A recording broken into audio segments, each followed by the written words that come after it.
All right, welcome everybody. Welcome to Lakers Talk with Gerald, episode number 61.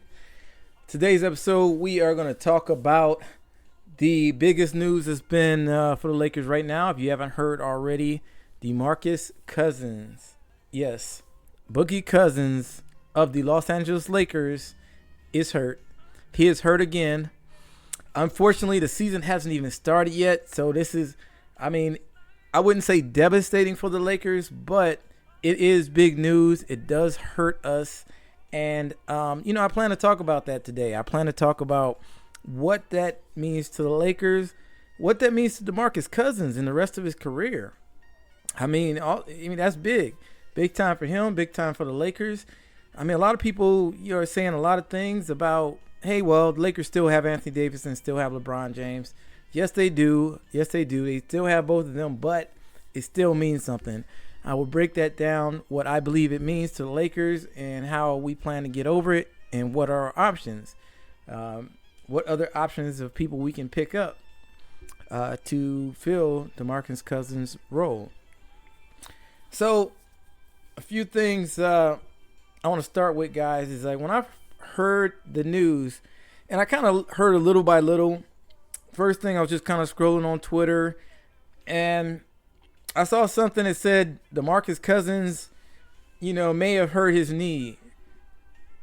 So I was like, okay, I need to look up more on this. I need to read more on this and see exactly what they're talking about. May have hurt his knee. Did he hurt his knee? What does that mean? Was it? And then I read something else after that said he may have bumped knees, or someone said it looked like he bumped knees with someone else. And so I was like, okay, bump knees. Bump knees is not a serious injury. That's just bump your knee. It hurts for a little bit. Let me leave the court. I'll be back some other day. But, of course, I kept following it and searching online, trying to see if I can get any update from anybody on what the real status of DeMarcus Cousins was. And eventually, I got that it's possibly a serious injury. And then, updates after that. Eventually, the word got out that he had a torn ACL. That is very, very, very sad to me, to DeMarcus Cousins. If you guys don't know, the last 2 years, he really has been struggling with these injuries and trying to get back to his normal self. If you guys don't remember, DeMarcus Cousins was a beast at one time. 2-3 years ago, he was averaging somewhere around 25, 26 points, 11 to 12 rebounds, 4 or 5 assists a game, and a block or so. So DeMarcus Cousins, if you don't know, he's a 4-time All-NBA player, 4-time All-Star, I believe. So the guy was a beast at one time. He was one of the top centers in the league, if not the top 3, if not, at one point, you could arguably say he was the best center in the league at one point. So let's not sleep on DeMarcus Cousins and what he used to be and his potential. So when the Lakers signed him for 1 year, $3.5 million, that was a good risk to take for the Lakers. If anything, it had a lot of upside. I was actually happy that they signed DeMarcus Cousins, and I wanted them to sign DeMarcus Cousins. And like the Lakers and many of us out there, we were hoping that with this being DeMarcus Cousins' first full season back after injury and having a full summer, that he can really get himself back to normal. He would have a full summer to work his conditioning up, to get his game back together, get his confidence, and then he was going to have a full NBA season. So usually with, his Achilles injury, that was the initial injury, Achilles usually have you out at least a year to a year and a half. And so he came back a little short of a year and played for Golden State. And it took him a little while to build himself up and get his game back. He seemed kind of sluggish. And towards the end of last year with Golden State, he actually started picking his game up. He started being productive, being better and showing signs of increased, in energy and game and shooting and all that kind of stuff. And so he was playing really well. And then the playoffs started, and then he ended up having a second injury where he hurt his hamstring or his something in his leg, right? So that kind of had him out of the rest of the playoffs for the most part. He ended up coming back in the finals, but he wasn't quite He seemed kind of sluggish. He had some decent games. But the point is, with this offseason after that, and he came back in the finals and he didn't play as great, and he came to the Lakers, and we saw him when he was signed, and he had lost a bunch of weight. He was looking very trim, looking pretty damn good. And he was saying how he really wanted to show everybody and get back to his normal self. And this was a redeeming year for him. And so for the Lakers, that was a very, very good upside. I was excited about the potential of having DeMarcus Cousins on his team. I mean, I was thinking like, man, we got LeBron James, we got Anthony Davis, and if DeMarcus Cousins can be anything half or close to 60% of what he used to be, that would be huge for the Lakers. That would have been huge for the Lakers this year. I mean, and then after that, we would have had JaVale McGee backing him up at center. We would have been great. We would have been, damn good. Those two I thought would have been very good for 1 and 2 backup or starters, either way, however we wanted to play it. And so to me, now that DeMarcus is out, we only have JaVale McGee, and he was only playing around 20 to 22 minutes per game last year. We need somebody that can come in and play some viable backup center minutes. We need somebody that's a big body, somebody that's at least 7 foot or close to 7 foot tall. Because last year we tried to start out with only one center. We had JaVale McGee, and we didn't really have a real center, true center backing him up. We even tried to do some small ball center with Kyle Kuzma playing backup center, and that went horribly. Kyle Kuzma, he's a good player. I like him, good offensive minded, but he can't play center. He's 6'9". He's not that big, and he's not a big body like that.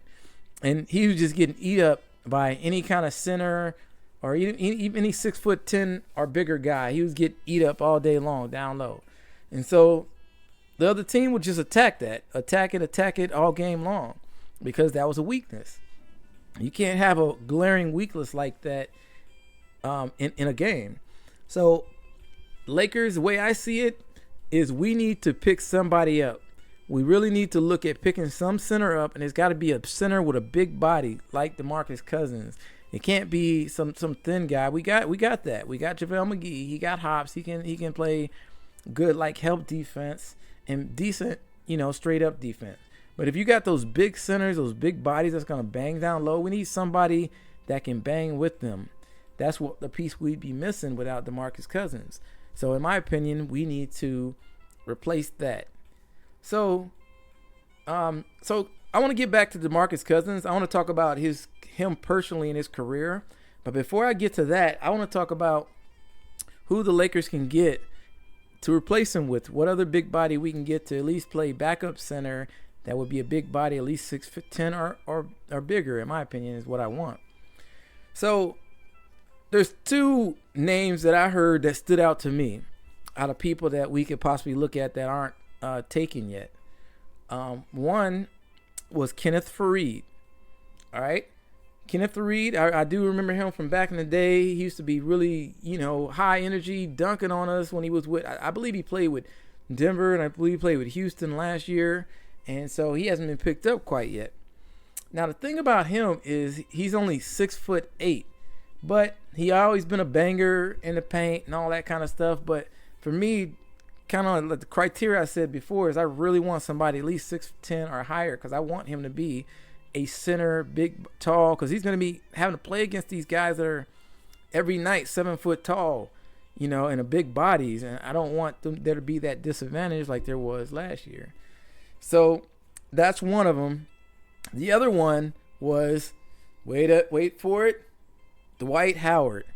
Now, a lot of Lakers fans out there back when he was with the Lakers that 1 year, and he didn't stay with us that after he ended up leaving, and he had beef with Kobe, and we had a lot of complaints about Dwight Howard, and people were like, no, we don't want him back. That door is closed. It's past. Well, guys, we're in a state where we need the best available player. And so, in my opinion, looking at what's left, he appears to be the best available player in my mind. And another thing and another point about that is everybody that was on the team and invested with the Lakers back then, when there was all that supposedly Kobe beef and all the this and that, Mitch Kupchak's not here anymore. All the coaching staff that were here are not here anymore. The entire team that was here then is not here anymore. The coaches, all that stuff, it's all brand new. You got LeBron James, Anthony Davis. I mean, those guys, this team, current team, has never played with Dwight Howard, and I have a feeling they don't have any beef with Dwight Howard, and they don't have any current problems. At least I've never heard them speak that out of their mouth. So let's take a realistic look at Dwight Howard. I'm going to look at his stats. Let's just talk about it, guys, so we can be realistic about what he brings to the table. So Dwight Howard, I mean, looking up the stats, he has played a decent amount of years, right? He started out with Orlando, playing about 8 seasons with them, and he was beasting with them. He was his best form, all-star form. Most of his career, he's averaged over 10 rebounds a game. But let's look at his stats last year. Last year, 2018-19, he played with Washington, but he only played 9 games and at 25 minutes a game. And so this is really not the greatest numbers to go by, but I'm going to just go about those too. I'm going to mention those and talk about them. So he averaged 12.8 points a game. He averaged, just under half a block a game and almost a steal a game. And about 9.2 rebounds, which was the lowest amount of rebounds he ever averaged, but it was only 9 points a game, and he was playing his lowest minutes per game. So what I'm going to do is I'm going to use the season before that. We're going to use those averages because he actually played 81 games in the previous season from last year. So he played with the Charlotte Bobcats, and he played 81 games, as I mentioned, 30 minutes a game. And so he averaged 16.6 points a game. He averaged 1.6 blocks a game, a half a steal, 1.3 assists. So let's look at his averages on the field goal efficiency and things like that, because I like to look at that. Now, his free throws have always been horrible. So, man, that's the one huge downside. That year, he was 57% from the free throw line, which is pretty bad still. His field goal percentage on 2-pointers was 55.9%. His three-pointer, he actually was shooting some three-pointers, but not at a very, very low clip. I guess he did not really attempt a whole lot, and he was like 14% because it looks like his average per game was 0.1, so that's means he barely ever shot any three-pointers. So he can't stretch the floor, so that's the only thing about that. It really would help if we had somebody that could stretch the floor. So his effective field goal overall was 55.5. So, I mean, look at that, guys. As a backup guy, and he averaged 12.5 rebounds if I left that out. So 16 points, 16.6 points, 12.5 rebounds, 1.6 blocks a game. As backing up JaVale McGee, I'll take that. I'll take that all day. We can use that defense right there. We can use, whether it's off-ball defense and getting those blocks, that would be great, in my opinion. We would have a center at both, starting and backup that could come in and get some blocks, get some, be a bigger body. Now, word has it that he lost a bunch of weight because he's been on this diet, but, when he's been the slimmest he's ever been, but Dwight's always been a physical specimen. He's always been in great shape. He's always been outstanding physical shape. And word is, when he played with the Lakers, yeah, I agree he didn't have the greatest season with the Lakers. I kind of expected more. But he was coming off of back surgery. He did come back really early. He was coming off a few injuries that he wasn't fully recovered yet. So I'll give him that. It's been a bunch of years in between. He is a big body like we talked about. He's 6'11", and here list him at 6'11", 265 pounds. That is the big body that I talked about that I would like to have on the team. Now, his age, he is, almost 34 years old. He's getting up there, but we only, we would give him a 1-year contract, see how he do, play him as a backup. I think this has no lose to it. I mean, and you got LeBron there, you got Anthony Davis. Those are going to be the leaders. We don't have to worry about him being the number 2 guy. He only has to be a good backup. That's all he has to be. And then if JaVale McGee doesn't play, then that's when he can step in and be the starter. So to me, I would really like us to get Dwight Howard. I would. Kenneth Faried, yeah, if we already had two centers, I want Kenneth Faried to play like the power forward or the alternate backup center if those other two center positions weren't filled. At least that's my opinion. I think he's a decent guy, but he can't stretch the floor either. And, I think his free throw shooting is probably a little better than Dwight Howard's. But other than that, I don't know. You guys going to have to let me know what you think about that. And, do you want Dwight Howard? Would you rather have Kenneth Faried? Or would you rather have some other center out there? Some other player that, I haven't mentioned? Well, all right, guys, since I mentioned Kenneth Faried, I'm going to go ahead and talk about his stats from last year. He actually only played 25 games last year. Well, he played 25 games with Houston. He played 12 with Brooklyn. So that's 37 games. He didn't play many minutes at all with Brooklyn. He only played 9.8 minutes per game. So I'm really not going to use that to go over. I'm going to use his Houston games, which was 25, which I don't know why it was only 25, but maybe they just weren't using him very often. But his stats were he averaged 12.9 points a game. He less than one block a game, about a half a steal, and less than one assist a game. He did average 8.2 rebounds in those 24 minutes. Let's see what else. His free throws were 65%. So, that's better than Dwight's. Not super a lot better, but it is better. So, there you go. His overall field goals were 58%. And he did shoot like 0.8 3-pointers a game, and he made it at a 35% clip. But still, 25 games is still a small sample size, so that's not much of a stretching the floor as I see it. He can hit a three every now and then, so that's better than Dwight can do. But as I talked about before, he is 6'8", and it's not a huge body in my opinion.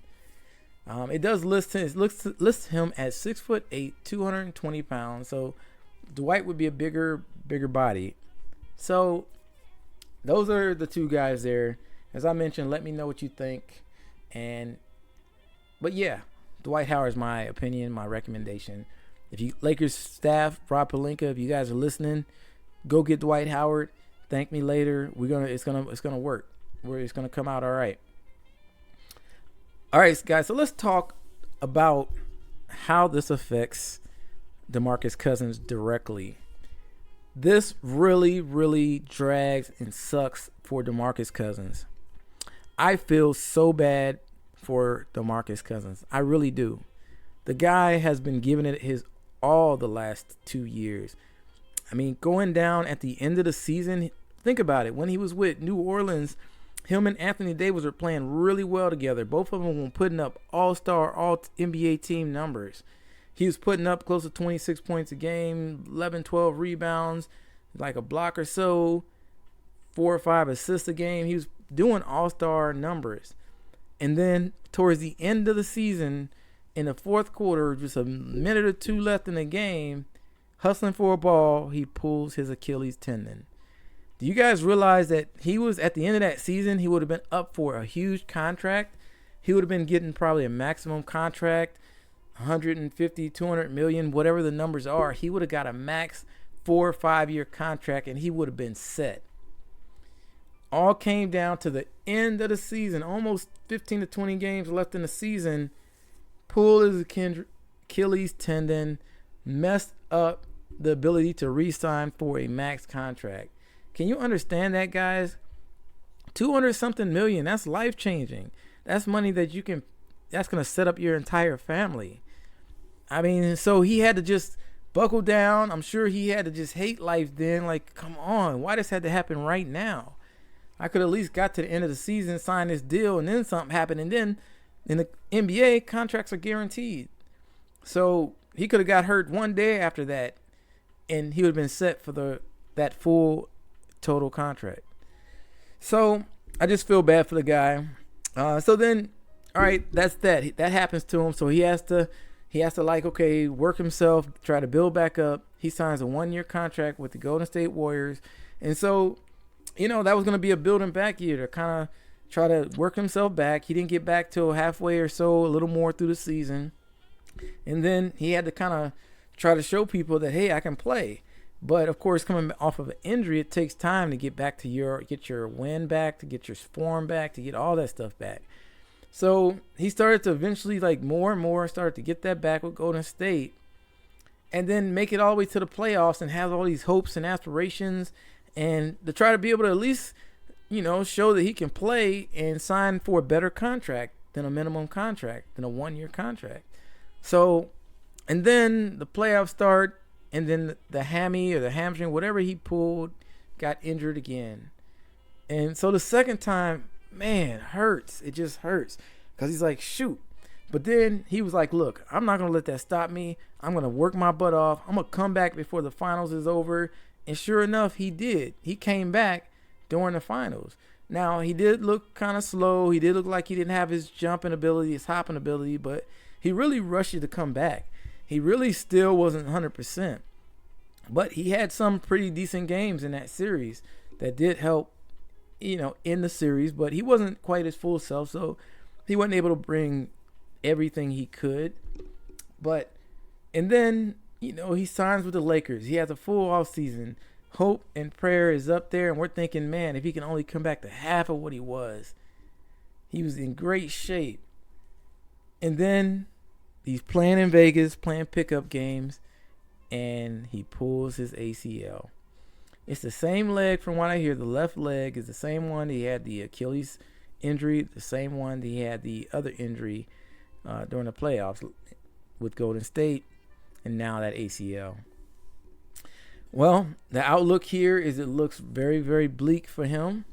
I'm sure he's not in the greatest place mentally, because things like this really is hard. It really takes a toll on you. I mean, you hear nothing but talk from all these analysts. Everywhere you turn on the radio, sports talk, you're going to hear it about people think his career is over, it's done for him. He's never going to get a max contract. He's never going to be close to what he was. His season is over. He's never going to play in a Lakers uniform.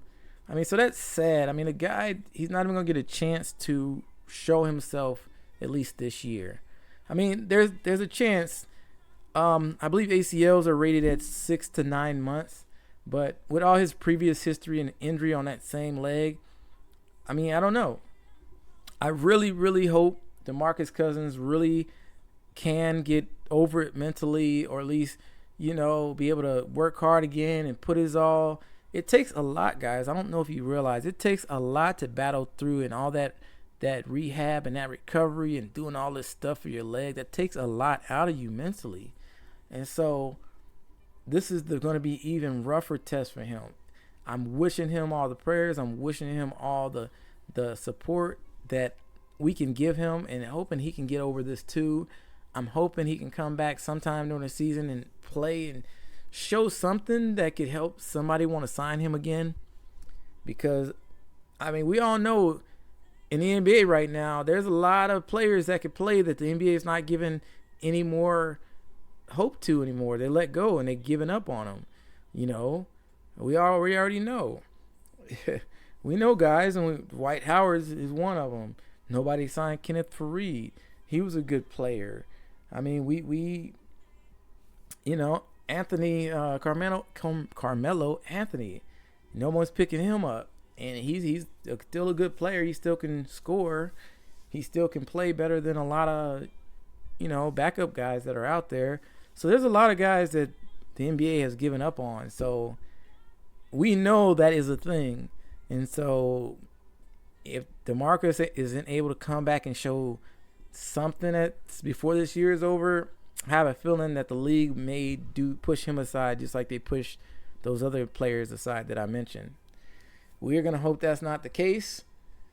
Yeah, good luck. If you are listening to DeMarcus Cousins, good luck with all that. We wish you the best. Like I said, prayers out there. We know you can do it. I know you can come back and get it. Come back and get it. Prove everybody wrong. You can do it. You're still under 30, I believe. You can do it, okay? All right, everybody. That is the bulk of what I wanted to talk about in this Lakers talk with Gerald, episode 61. We're looking forward to the season starting. Starting October 22nd is going to be when we have our first game against the LA Clippers. And that's going to be a road, quote unquote, road game against the Clippers. And then our second game, it'll be our first official home game, will be on the 25th, which is a Friday. I will be at both of those games, actually. So I'm super, super hyped. I'm going to be in great seats for both of those. That second official home game, I'm in row B, guys. So that means, there's the floor seats, there's row A, and then there's row B, right in the center. So it's going to be the best seats I've ever had. It's going to be exciting.